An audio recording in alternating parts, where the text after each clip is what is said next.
नमस्कार, आप देख रहे हैं द बिहार टॉप में हूं आदेशपुरी। बिहार में 21,391 सिपाहियों का एग्जामिनेशन हुआ, पीटी परीक्षा हुआ, फिजिकल हुआ। रिजल्ट का इंतजार हो रहा है और रिजल्ट जो है अप्रैल लास्ट या मई में आने की संभावना है। लेकिन इस बीच आपको बता दें कि 7 मार्च को CSBC के SI अमृता प्रियदर्शी के द्वारा सचिवालय थाना में एक केस दर्ज किया गया। और बता दें आपको हम कि कुल 563 लोगों पर परीक्षा में धोखाधड़ी करने, गलत कागजात देने, बनाने और आपराधिक षड्यंत्र रचने का जो है वो केस दर्ज किया गया है। अब आप समझ सकते हैं कि बिहार में जो परीक्षा माफिया है वो कितना एक्टिव है। स्कॉलर की बातें हो रही हैं, खबरों में आ रहा है कि एक कैंडिडेट से 10 से 15 लाख रुपए लिए गए और पकड़े जो गए हैं उनमें या फिर जिन पर FIR हुआ है उनमें वैसे छात्र हैं जो ये काम करवाएं, साथ साथ उनके सहयोगी भी हैं। स्कॉलरों पर भी FIR हुआ है। अब आप समझिए कि 21,381 एग्जामिनेशन ये माफियाओं के लिए एक बम्पर लूट की तरह था। आपको याद होगा कि पहली बार जब ये परीक्षा लिया गया तो बहुत सारी उंगलियां उठी। तत्कालिक जो अध्यक्ष हैं उनके भी कार्य प्रणाली पर उंगली उठी और उन पर भी कमीशन खोरी का आरोप लगा। पेपर लीक कर गया, 212 लोग पकड़े गए, 75 FIR दर्ज हुए, दोबारा परीक्षा लेनी पड़ी। बावजूद इसके दोबारा एग्जामिनेशन होने के बावजूद 563 लोग गड़बड़ी करने के मामले में जो है उन पर FIR दर्ज कराया गया है। अब आप समझिए कि बिहार का सबसे बड़ा SIT जो है वो इसी परीक्षा को लेकर बना था।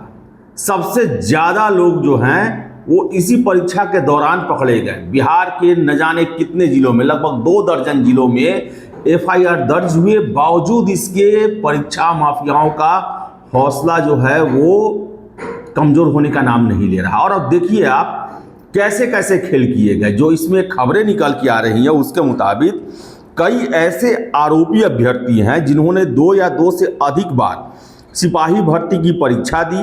माना जा रहा है कि वे स्कॉलर की भूमिका में थे।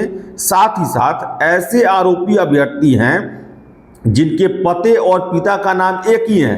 अभ्यर्थी के नाम में मामूली परिवर्तन कर फिर से परीक्षा में बैठे, यानी एक ही अभ्यर्थी 2 अलग अलग नामों से आवेदन कर लिखित परीक्षा में शामिल हुए। ऐसे भी मामले आए जिसमें अपनी जगह दूसरे को बैठाया गया।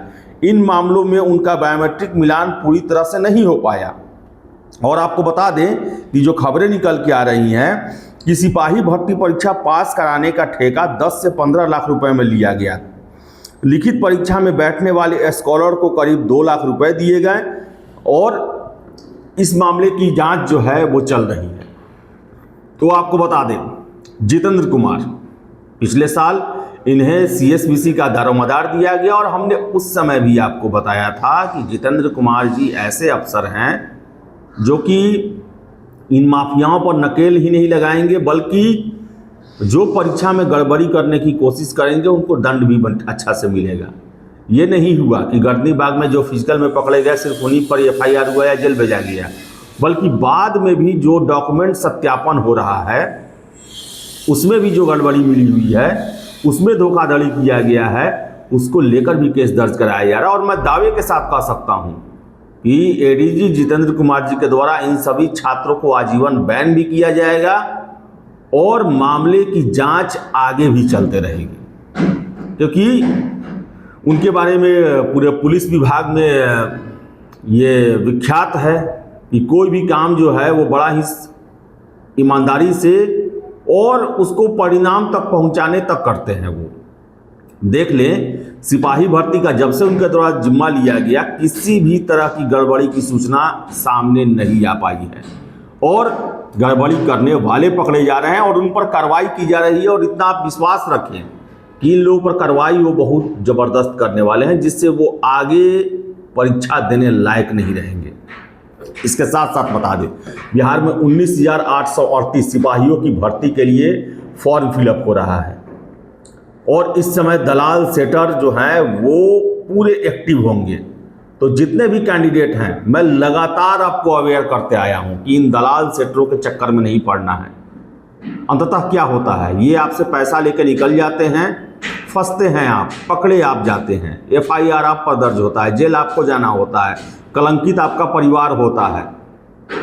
तो किसी भी तरीके से दलाल सेटर या फोन करके जो बोलता है कि आप काम करा देंगे, उसके चक्कर में नहीं पड़ना है। आपको बता दें, परीक्षा माफिया भी एक्टिव है, लेकिन आयोग भी अब एक्टिव है, पुलिस भी अब एक्टिव है, और ऐसे में आपको परीक्षा में सेटिंग कराना बर्बादी के अलावा कुछ नहीं दे सकता। जरूरत है 563 लोगों पर जो केस किया गया है उन पर कार्रवाई भी हो, और जो परीक्षा माफिया हैं उनकी संपत्ति को जब्त किया जाए।